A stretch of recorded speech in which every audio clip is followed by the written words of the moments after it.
تخيلي معايا كده واحدة ست كل يوم بتصحى بدري، تجهز الأكل، ترتب البيت، تهتم بالأولاد، وبتستنى جوزها يرجع. جوزها يدخل تستقبله عادي، تبتسم، تسأله أكلت؟ طب أنت تعبان؟ بس جواها مكسورة، مستنية كلمة حلوة أو حتى تبين تعبها، بس مفيش. تسكت وتقول لنفسها كبري دماغك عادي. وبعد يوم واتنين وشهر وكل ده ساكتة، لحد ما في يوم ابنها كسر حاجة صغيرة في البيت، فجأة انفجرت فيه بطريقة مش شبهها خالص. زعقت واتعصبت ويمكن ضربت كمان، وبعد ما هديت قعدت تعيط وتقول أنا ليه عملت كده. هي كانت بتزعق عشان كل حاجة سكت عليها. التعبير عن المشاعر مهمة جدا مع الزوج بداية ومع الأولاد كمان. أعبرهم عن حزني، أعبر لهم عن فرحي، أعبر لهم عن مضايقتي، أعبر لهم عن إن مزاجي حتى مش مظبوط. يعني كل ما تزعلي تسكتي، كل ما تتجرحي تعدي، كل ما تحتاجي حاجة تقولي مش مهم. في الأول بتحسي إنك بتكبري دماغك وإنك كده بتعدي المشاكل، بس الحقيقة السكوت الكتير مش بيحل. السكوت الكتير بيكتم جواكي زعل، بيحول القلب واحدة واحدة لبرود أو انفجار فجأة، وفي لحظة هتلاقي نفسك بتتخانقي على أي حاجة صغيرة. أيوة، طب يعني أعمل إيه؟ يعني نفضل نتكلم ونزعق على طول؟ لا يا ستي، هي لا كده لا كده، لا اسكت خالص، لا افضل رغيه لولولولولو. لا طبعا، في فرق كبير جدا بين واحدة حكيمة وواحدة مكتومة، صح ولا لأ؟ الحكيمة بتختار وقت الكلام وبتعرف تقول اللي جواها بهدوء، من غير هجوم ومن غير تريح الدماغ. لكن اللي بتسكت طول الوقت بتتعب ومحدش بيحس بيها. ده غير ان طول الوقت هي اللي طاقتها بتنفذ، وممكن جوزها اصلا مش شايفها ولا حتى حاسس بيها. مش كل الرجالة بتفهم السكوت، بالعكس في رجالة بتفهم ان الدنيا تمام كده. عشان كده السكوت مش دايما حل، وفي نفس الوقت الكلام الغلط مش حلو برضو. طب نعمل ايه؟ اتكلمي بس صح، اختاري الوقت الهادي.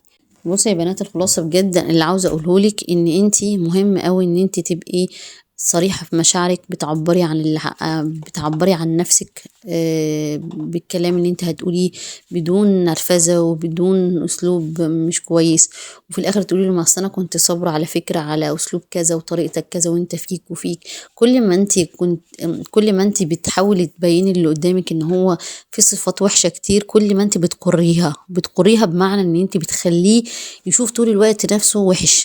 اما طول ما انت بتحاولي ان انت تعبري عن اللي جواكي من غير ما تجرحي اللي قصادك، من ان انت تقولي ايه والله في اسلوب واحد اتنين تلاتة انت بتعمله انا ما بيعجبنيش، ممكن تغير الاسلوب دوت عشان مش بحبه. غير لما انتوا تقولوا على فكره انت اسلوبك وحش جدا، طريقتك معايا وحشه قوي، انت مش شايف الموقف فلان عملت معايا ازاي، ولا قدام مين عملت ايه. لا، انت كده بتبينين ان هو في صفات كتير وحشه. وعلى فكره ابسط حاجه ممكن اقولها لك يا ستي، انا كده، انا اسلوبي كده، انا يا ستي غبي ما بفكرش، ولا انا اسلوبي مش عارفه ايه وبيطلع مني ايه وايه، خلاص سيبيني في حالي. فلا، خليكي امرأة ذكية، ست كده ايه ذكية، بمعنى ان هي تقدر تخليه ان قد ايه هي شايفاه حاجة كبيرة جدا، وقد ايه ان زوجها ده بجد انا بشوفك يعني بتحاول وبتغير، وانا عارفة على فكرة في حاجات كتير جدا انت يعني ما شاء الله عليك اتغيرت جدا، قسما بالله اتغيرت. حسسيه بجد، مش اللي هو انت ايه بتصطنعي الكلام، لا حسسيه بجد، قولوا بجد انا حاسة ان انت اتغيرت قوي، اسلوبك اتغير ومع حتى العيال ومعايا والله، وعارفه على فكره ان انت يعني بتعمل ده وبتبذل مجهود، وانا مبسوطه جدا. بس خلي بالك بقى من نقطه معينه انا ممكن يكون دي بتزعلني قوي، ويا ريت مثلا ان انت ايه تخلي بالك من نقطه معينه عشان دي بتزعلني جدا. والله بعتبر كل حاجه بتعملها لي وبتبسطني. ففكره ان انت لما تيجي تتكلمي معاه تحسسيه دايما ان هو ده يعمل مستحيل، مش بتقللي من قيمته، لان اي راجل لما يحس ان زوجته بتقلل منه وطول الوقت بتحسسه ان هو مهما عمل مفيش فايدة، اسلوبك طريقتك من الزمن وانت باسلوبك كده، ومن ساعة ما اتجوزت كنت عصبي وانت فيك الخصلة الوحشة دي، ما بحبش الطريقة دي، مش كده والله، ما بتيجي بالعافية. حاولي تستخدمي الاسلوب لائق وتقولي له لا انت على فكره اتغيرت جدا، والله فعلا انا مبسوطه. يعني مش وقت ما انت بتمدحيه تروحي انت قايله له السلبيه بقى، بص خلي بالك بقى، بس انت في حته لا خلاص، خلي اليوم ده هقول له كلام طيب كده، بحيث ان هو يتشبع كلام حلو، اقول له انت ما شاء الله على فكره اتغيرتي جدا، انت ما كنتش كده.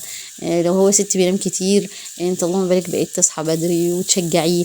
لو هو يا ستي مهما بيعمل مع ابوه وامه بيحس بتقصيره، بالعكس انت اللهم بارك والله بتحاول بتبرهم، ودايما عينيه على البر الام. ان شاء الله الموضوع نتكلم فيه ده. والله الله يا بنات، من اعظم ال الاعمال اللي انت هتعيني جوزك عليها في بر الام. والله بصي ان شاء الله الموضوع ده هتكلم فيه باذن الله. فعاوزه اقوله ثنائك لزوجك وتشجيعك ليه، وان انت تحسسيه ان هو بيعمل مستحيل عشانك انت واولادك، وان انت في شغلك حسسيه طول الوقت ان هو فعلا تاج راسك. حسسيه طول الوقت ان هو، هتقولي طب ما هو انا بعمل ده بس هو ما بيحسسنيش بده. والله هيجي اليوم ويحسسك بده، استحاله.